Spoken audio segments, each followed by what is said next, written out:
2019 оны математикийн яшийн агуулбарын 27 дугаар бодлого. За тэгэхээр энэ бодлого дээр бол за хөнгөө цагаан болгоч. За c x-с 7 тэнцүү c(x)-с 5-тай тэнцүү байх x-ийн хувьд гэж байна. За үүний хувьд за p-ийн бактериал гэсэн үг.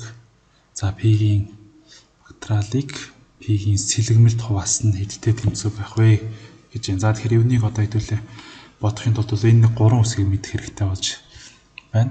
c a-гаас b гэдэг нь юу гэсэн үг юм? p x гэдэг нь юу гэсэн үг юм? p мөн a-гаас b гэж.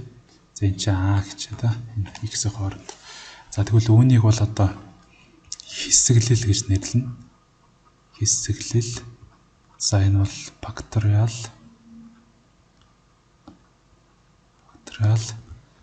За энэ бол сэлгэмэл. За тэгэхээр энийг бол хэдүүлээ комбинаторик буюу магадлал комбинаторик гэдэг бүлэг дээр бол үздсэн байгаа. За тэгэхээр энэ чинь нэг зогсгаан ярихад бол энд бол x-ийг олоход энэ одоо тусынхаа одоо томьёо хэрэгтэй. Жишээ нь энд бол А-гийн бактериалыг хуваах нь А-гаас асах нь B-гийн бактериалыг үржих нь B-гийн бактериал гэдэг томьёо ч юм те. Энд бол А-гийн бактериал гэдэг мэдэх хэрэгтэй. Энд А-гийн бактериалыг хуваах нь А-гаас асах нь B-гийн бактериал гэдэг.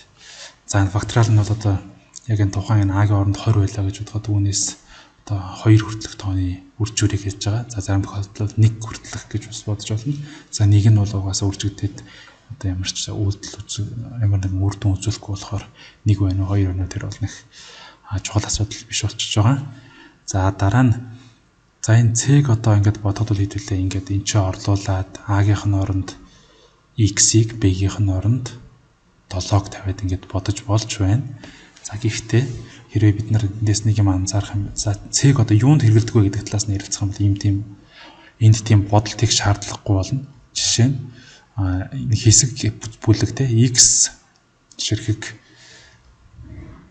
за юунаас хөө X ширхэг балнаас 7-г хэдийн янзаар авч болох нь тэр балнаас 5-ыг хэдийн янзаар авч болохтой тэнцүү байдаг гэх юм бол X нийт хэд вэ гэсэн үг. Одоо тийм одоо асуулт бас болгож болно. Тэ надад одоо хэдэн бал байсан бэ гэхээр за тэгэхээр энд бол хэсгэл дээр нэг одоо мэдэх ёстой зүйл нь юу вэ гэхээр надад хэрвээ 3 бал байсан бол тэ 3 балыг би 3 балнаас 3-ыг авах боломжийн тоон 3 балаас 1-ийг ч авахгүй байх боломжийн тодорхой яг тэнцүү байна. 3 балаас 2-ыг авах боломжийн тоон 3 балаас 1 бал авах боломжийн тодорхой тэнцүү байна. Яагаад гэвэл 3 балаас 2-ыг авна гэдэг нь те. Гэт 3 балнаас энэ 2-ыг авна гэдэг маань одоо хэдийн янзаар авч болох вэ гэж байгаа шүү дээ. Тэгэхээр эндээс бол би нэг балыг хэдийн янзаар бас үлдээж болох вэ гэсэн бас нөгөө талаас бодлого очиж байгаа. Яагаад тэгэхээр би 3-аас 2-ыг авах бол 1 үлдэнэ гэсэн үг. Тэгэхээр тэр бол би үлдэх нэг балаа сонгох уу эсвэл авах 2 балаа сонгох уу гэдэг нь бол хоёулаа нэг утгатай болчихно. За тэгэхээр эндээс бол одоо миний хэлэх гээд байгаа юм бол өөрөөр хэлбэл энэ хоёрын нийлбэр нь x-тэй тэнцүү байна гэсэн үг. Ягаад тэгэхээр хэрвээ 12 бал байх юм бол 12-оос 7-г хэдийн янзаар 12 балнаас 7-г хэдийн янзаар сонгож авч болох вэ гэдэг нь өөрөө 12 балнаас 5-ыг 5 балыг нь хэдийн янзаар үлдээж болох вэ гэдэгтэй адилхан. За тэгэхээр энд бол одоо x нь 12 болчлоо гэсэн үг. Хэрвээ та нар хүсэх юм бол одоо энд бол энэ бодолтыг хийгээд тэгээ x-ийн оронд a-ийн оронд x b-ийн оронд 7 за тэгээд дээр нь хэд ч 5 гэж орлож байгаа бодолт хийгээд бас x-ээ олж болно. За хэрвээ ингээд олон туршлага жоохон бодлого утсан туршлагатай бол шууд 12 гэдээ олчихно. За одоо харин p 12-ыг хуваах нь a-гийн 12-оос 2 боллоо. За тэгэхээр p гэдэг маань бол өөрөө 12-ийн бактериал гэсэн үг.